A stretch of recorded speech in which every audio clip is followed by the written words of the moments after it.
Hey, good morning. So let me tell you what Psalm 111 has to say.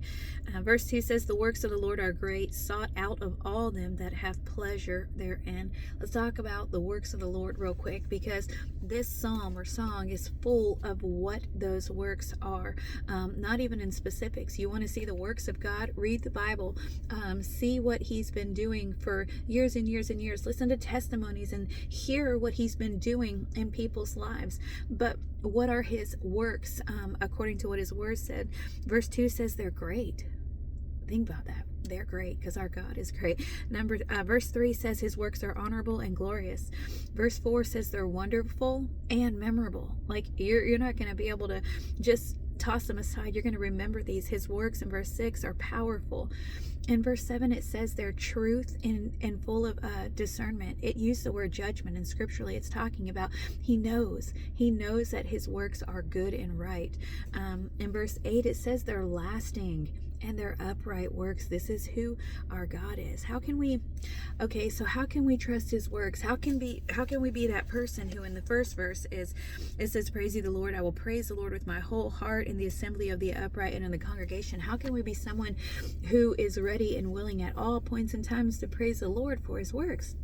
Well, because of who He is. So in each of these verses I just named, His works are great, honorable, glorious, wonderful, memorable, powerful, truthful, discerning, lasting, and upright. But it's because God is. In verse 2 it says He's righteous. It's because of His righteousness. Verse 4 it says because of His graciousness and compassion.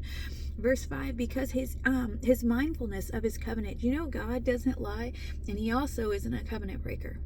He's a very good God who keeps His promises. Verse 6 it says because He's giving. He wants to give us a heritage. Verse 7 it says because He is sure. He's not doubting. He's not confused. He knows exactly what He's going to do, what we need, what He wants to do. Verse 9 says because He's holy and He's worthy of reverence. This is who our God is. This is why we can praise the Lord in the assembly at all times. This is why we can be that person who knows that His works are great, that the works of the Lord are great, sought out of all them that have pleasure therein. Okay, last verse. I've gone over pretty much every verse here. The last verse says the fear of the Lord is the beginning of wisdom. How can we know that His works are great and all these other things? And how can we know that His character is good? It says because a good understanding have all they that do His commandments. His praise endureth forever. A good understanding have all they that do His commandments. Taste and see that the Lord is good.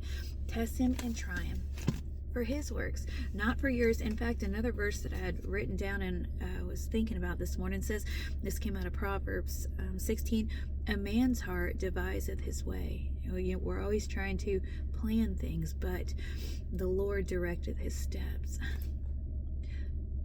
Let Him direct your steps. Let Him be the one who says yes, who says no, who says stop, who says go, or I'm not going to do all that. All right, His works are great. Find out for yourself. Be blessed.